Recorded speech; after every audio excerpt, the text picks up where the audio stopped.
임마누엘 하나님은 언제나 우리와 함께 하십니다. 여기서 언제나라는 이 말은 우리 삶의 희노애락 모든 순간을 말합니다. 지금도 함께 하셨고 앞으로도 함께 하심을 또한 의미합니다. 그래서 중요한 것은 이것입니다. 우리의 삶의 모든 순간마다 하나님의 임재를 경험하는 것입니다. 우리의 신앙생활은 우리 삶에 하나님이 함께 하심을 깨닫고 알아가는 것이다 라고 말할 수 있습니다. 오늘 우리가 함께 읽은 사무엘하 5장은 다윗이 이제 이스라엘의 왕으로 등극하는, 왕위에 오르는 이야기로 시작합니다. 여러분도 잘 아시는 것처럼 다윗은 굴곡 많은 삶을 살았습니다. 그의 인생은 파란만장합니다. 그는 본래 양을 치는 목동이었습니다. 당시의 상황으로 보면 평생 목자로 살아갈 운명이었습니다. 그런데 뜻하지 않게 블레셋과의 싸움에 참전합니다. 다윗은 믿음으로 적장 골리앗을 쓰러뜨립니다. 그리고 한순간에 이스라엘의 영웅으로 떠오릅니다. 하지만 그의 앞날은 탄탄대로가 아니었습니다. 오히려 그 끝을 알 수 없는 고난이 시작됩니다.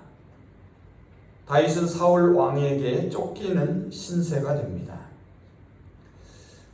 사실 다윗은 사무엘에게 이스라엘의 왕으로 기름 부음을 받았습니다. 하지만 그 후 20여 년 동안 도망자로 살게 됩니다. 오늘 사무엘하 5장을 보면 왕위에 오른 다윗이 제일 먼저 한 일이 있습니다. 이제 6절 이하인데요. 시온산 예루살렘에 있었던 여부스 족속의 산성을 정복합니다.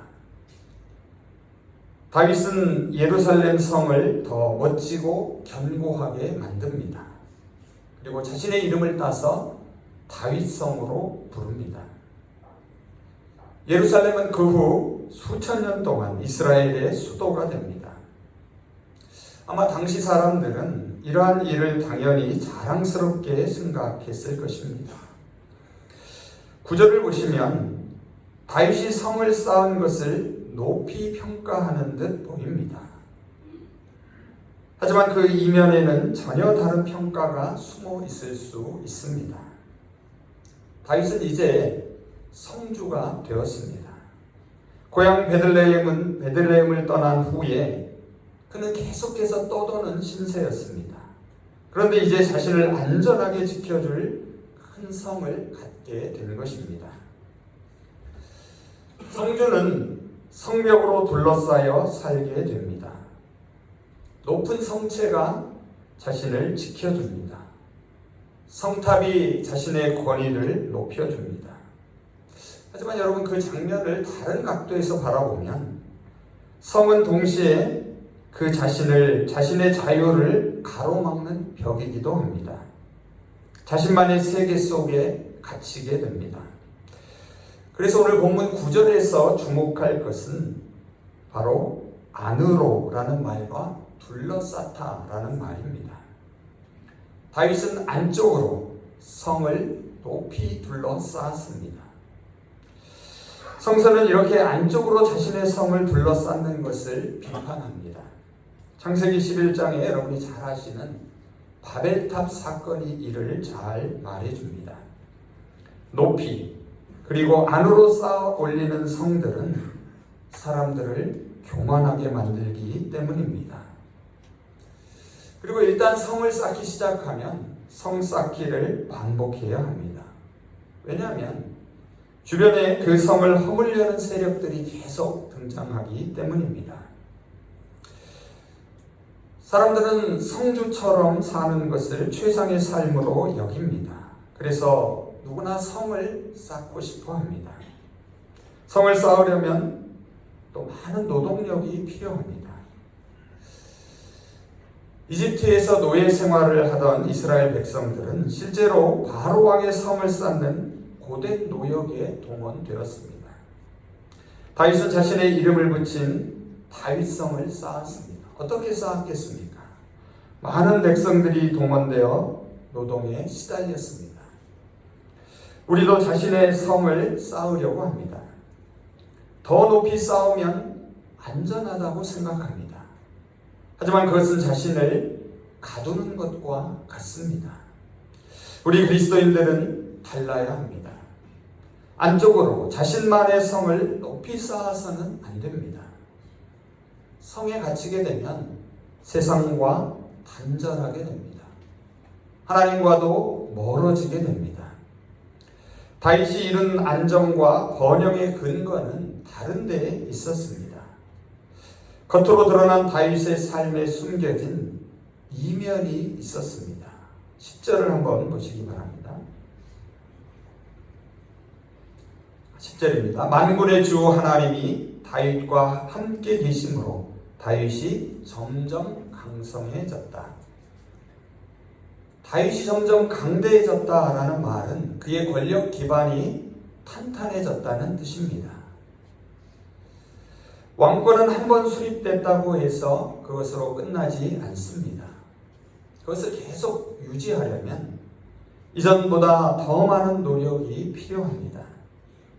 또한 주변의 도움도 있어야 합니다. 다윗의 권력 기반이 점점 강성해진 것만이 아니었습니다. 이스라엘의 국력도 어떻게 됩니까? 점점 신장되었습니다. 그리고 이로 인하여 모든 지파들이 다윗을 중심으로 결속하기 시작합니다. 오늘 10절을 보시면 이 모든 일이 가능했던 것은 만군의 여호와 하나님께서 함께 하셨기 때문이다 라고 말합니다. 이스라엘 백성들은 사람이나 나라의 흥망성쇠를 하나님의 뜻과 연결해서 판단했습니다. 그래서 하나님이 함께 하시면 어떻게 됩니까? 복을 받습니다. 하나님이 함께 하지 아니하시면 화를 입습니다. 이스라엘이 어려움을 겪을 때마다 예언자들은 그들이 하나님을 떠났기 때문이라고 경고합니다. 그리고 위기를 극복하려면 하나님께로 속히 돌아오라고 외칩니다.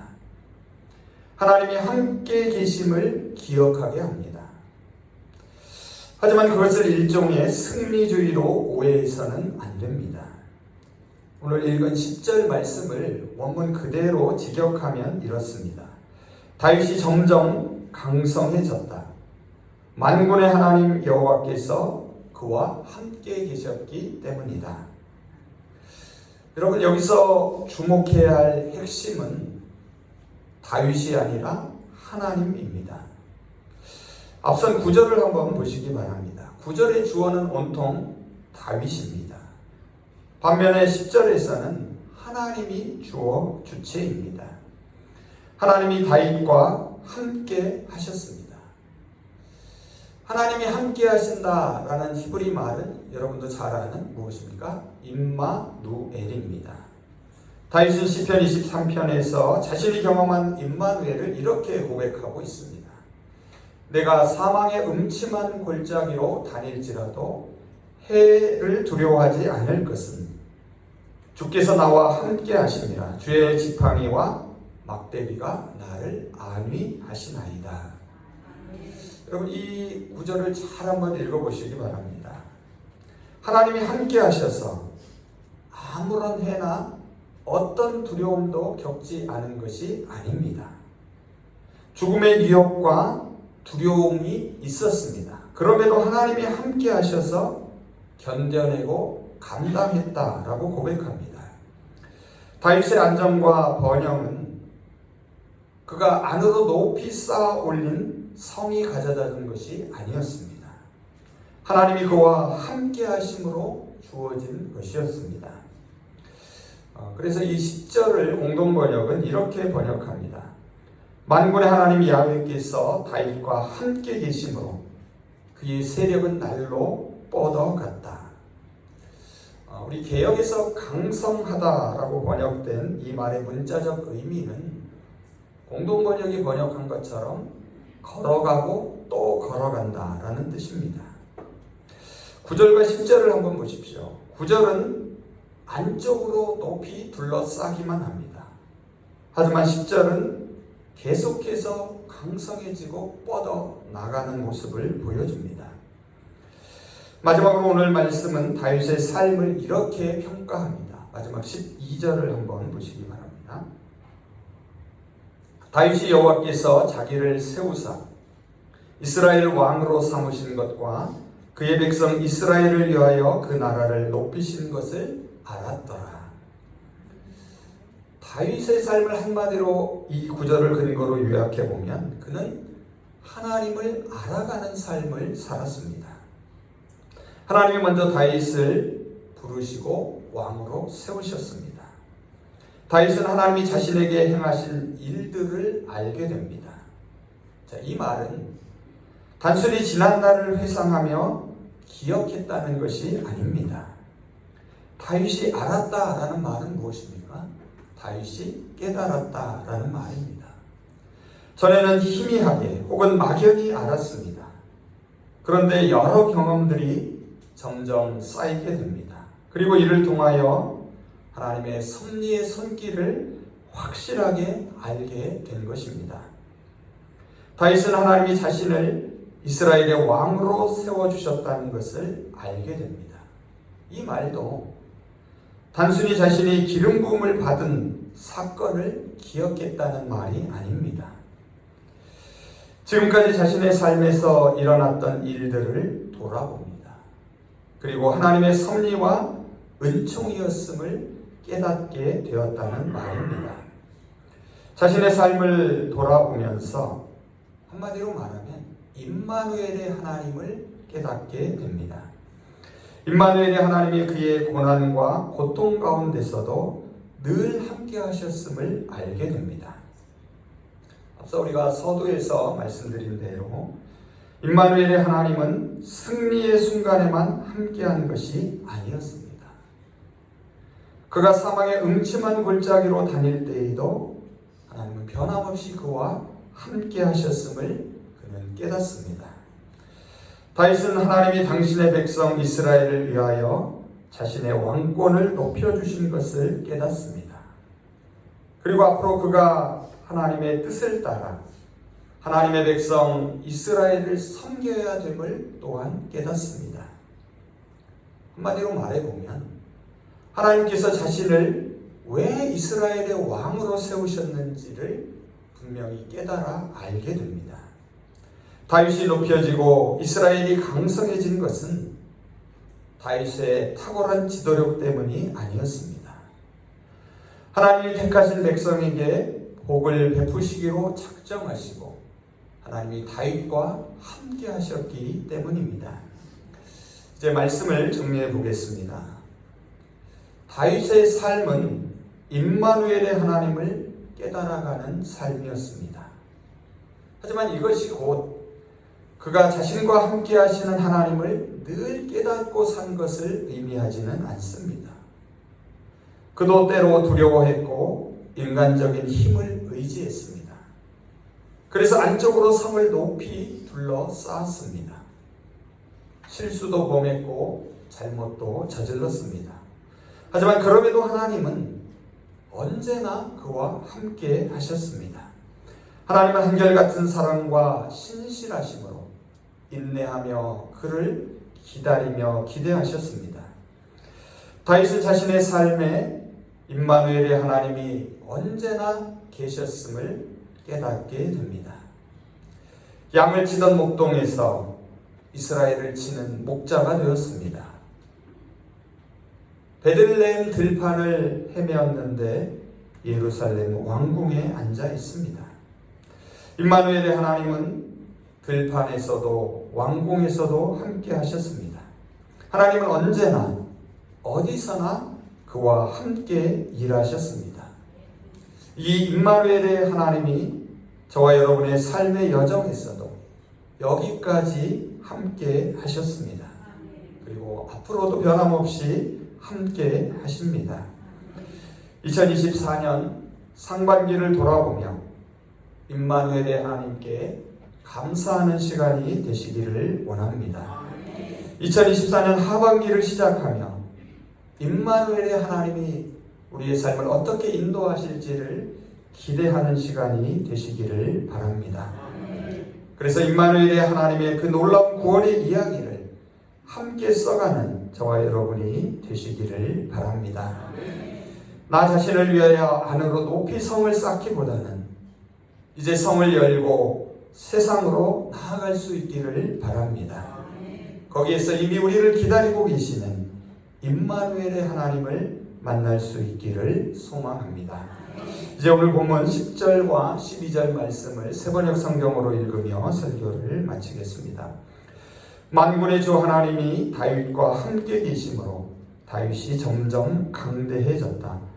다윗은 주께서 자기를 이스라엘의 왕으로 굳건히 세워주신 것과 그분의 백성 이스라엘을 번영하게 하시려고 그의 나라를 높여주신 것을 깨달아 알았다. 아멘. 기도하겠습니다. 임마누엘 동행하시는 하나님, 지나온 삶과 지금 현재의 삶, 그리고 앞으로의 삶 가운데서 언제나 함께 하시는 하나님을 찬양하며 감사를 드립니다. 저희는 너무나 자주 하나님이 함께 하심을 깨닫지 못하고 두려워하며 때로 스스로 안적으로 성을 쌓아왔습니다. 하지만 그럼에도 하나님은 한결같은 사랑과 신실하심으로 변함없이 늘 함께 하셨고 저희들을 통하여 일하기를 원하셨음을 깨달아 알게 하여 주시옵소서. 이제 언제나 함께 하시며 기대하시는 하나님을 향하여 저희의 삶을 온전히 열어 내어 맡기게 하시고 어느 때나 어느 곳에나 하나님의 임재와 역사를 깨달아 알아가는 은혜를 허락하여 주시옵소서. 예수 그리스도의 이름으로 기도합니다. 아멘.